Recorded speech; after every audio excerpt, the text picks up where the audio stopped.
ನಮಸ್ಕಾರ ಸ್ನೇಹಿತರೆ, IPO ಕನ್ನಡ ಚಾನಲ್ಗೆ ತಮಗೆಲ್ಲರಿಗೂ ಸ್ವಾಗತ. ಇವತ್ತಿನ ವಿಡಿಯೋದಲ್ಲಿ ನಾವು ಸನ್ಶೈನ್ ಪಿಕ್ಚರ್ಸ್ IPO ಬಗ್ಗೆ ಸಂಪೂರ್ಣವಾಗಿ ತಿಳಿದುಕೊಳ್ಳೋಣ. ಈ IPOಗೆ ಅಪ್ಲೈ ಮಾಡಬೇಕಾ, ಕಂಪ್ನಿ ಫೈನಾನ್ಷಿಯಲ್ ಪರ್ಫಾರ್ಮೆನ್ಸ್ ಹೇಗಿದೆ, ಪ್ರಾಫಿಟ್, EPS, EBITDA ಮತ್ತು ರಿಟರ್ನ್ ಆನ್ ನೆಟ್ವರ್ತ್ ಹೇಗಿದೆ, ವ್ಯಾಲ್ಯೂಯೇಷನ್ ಸರಿಯಾಗಿದೆಯಾ, ಪಿಯರ್ ಕಂಪ್ನಿಗಳ ಜೊತೆಗೆ ಹೋಲಿಸಿದರೆ ಕಂಪ್ನಿ ಹೇಗಿದೆ, ಈ ಎಲ್ಲ ವಿಷಯಗಳನ್ನು ಒಂದೊಂದಾಗಿ ನೋಡೋಣ. ಮೊದಲಿಗೆ IPO ಪ್ರಮುಖ ಮಾಹಿತಿಯನ್ನು ನೋಡೋಣ. ಸನ್ಶೈನ್ ಪಿಕ್ಚರ್ IPO ಆಗಸ್ಟ್ 18ರಿಂದ ಓಪನ್ ಆಗಿ ಆಗಸ್ಟ್ 20, 2020ರವರೆಗೆ ಸಬ್ಸ್ಕ್ರಿಪ್ಷನ್ಗೆ ತೆರೆಯಲಿದೆ. ಕಂಪನಿಯ ಪ್ರೈಸ್ ಬಂದು $342ರಿಂದ $360.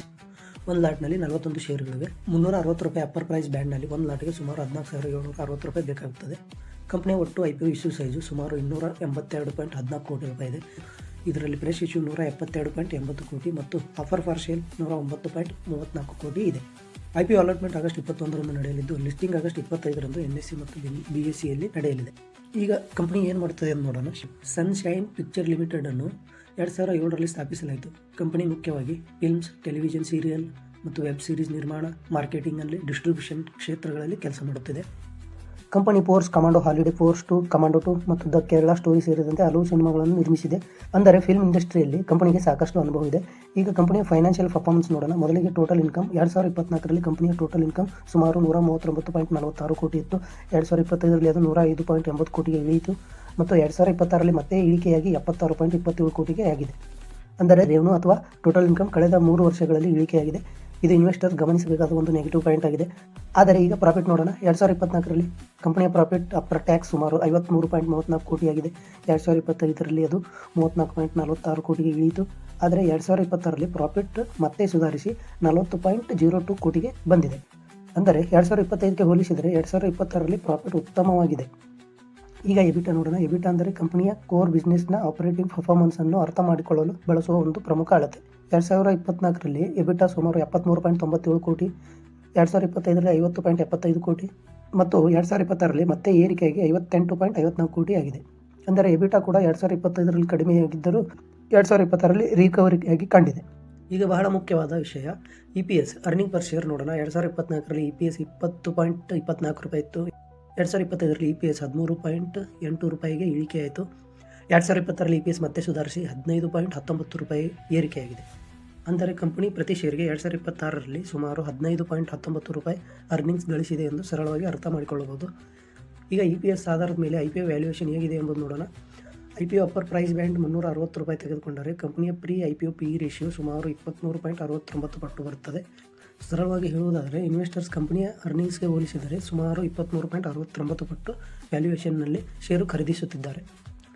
ಈ ವ್ಯಾಲ್ಯೂಯೇಷನ್ ರೀಸನೇಬಲ್ ಆಗಿದೆಯಾ ಎಂದು ತಿಳಿಯಲು ಪಿಯರ್ ಕಂಪನಿಗಳ ಜೊತೆಗೆ ಹೋಲಿಸಬೇಕು. ಸನ್ಶೈನ್ ಪಿಕ್ಚರ್ PE ರೇಷಿಯೋ ಸುಮಾರು 23.69 ಪಟ್ಟು. ಪನೋರಮಾ ಸ್ಟುಡಿಯೋ ಇಂಟರ್ನ್ಯಾಷನಲ್ನ PE ರೇಷಿಯೋ ಸುಮಾರು 81 ಪಟ್ಟು ಇದೆ. ಬಯೇಜಾ ಸ್ಟುಡಿಯೋನ PE ರೇಷಿಯೋ ಸುಮಾರು 8.68 ಪಟ್ಟು ಇದೆ. ಹೀಗಾಗಿ ಸನ್ಶೈನ್ ಪಿಕ್ಚರ್ನ PE ಪನೋರಮಾ ಸ್ಟುಡಿಯೋಗಿಂತ ಕಡಿಮೆ ಇದೆ, ಆದರೆ ಬೇವೇಜಾ ಸ್ಟುಡಿಯೋಗಿಂತ ಹೆಚ್ಚು ಇದೆ.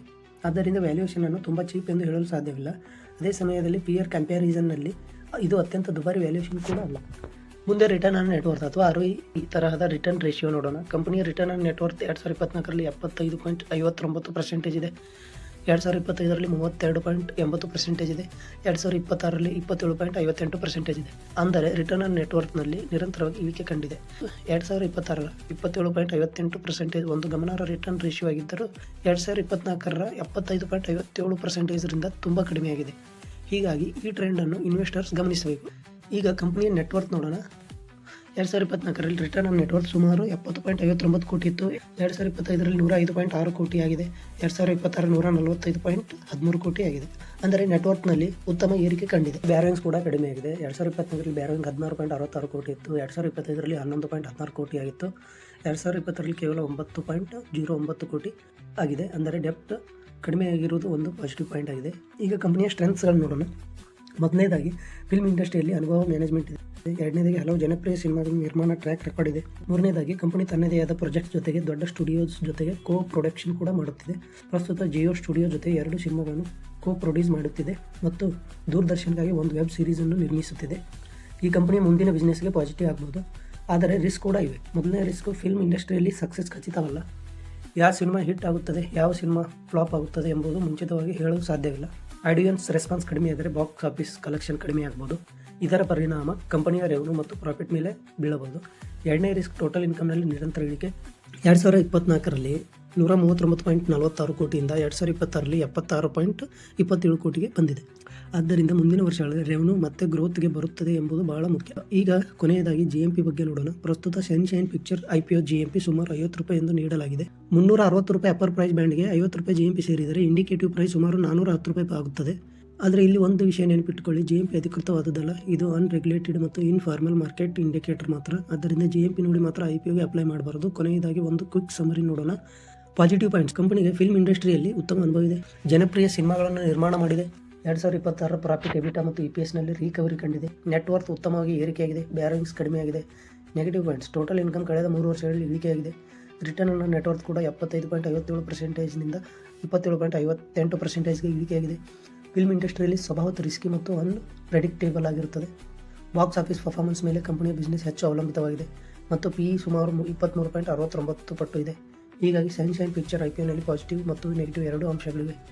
ಒಂದು ಕಡೆ ಕಂಪನಿಯ experience, track record, net worth growth ಮತ್ತು ಕಡಿಮೆಯಾಗುತ್ತಿರುವ ಡೆಪ್ ಪಾಸಿಟಿವ್ ಆಗಿದೆ.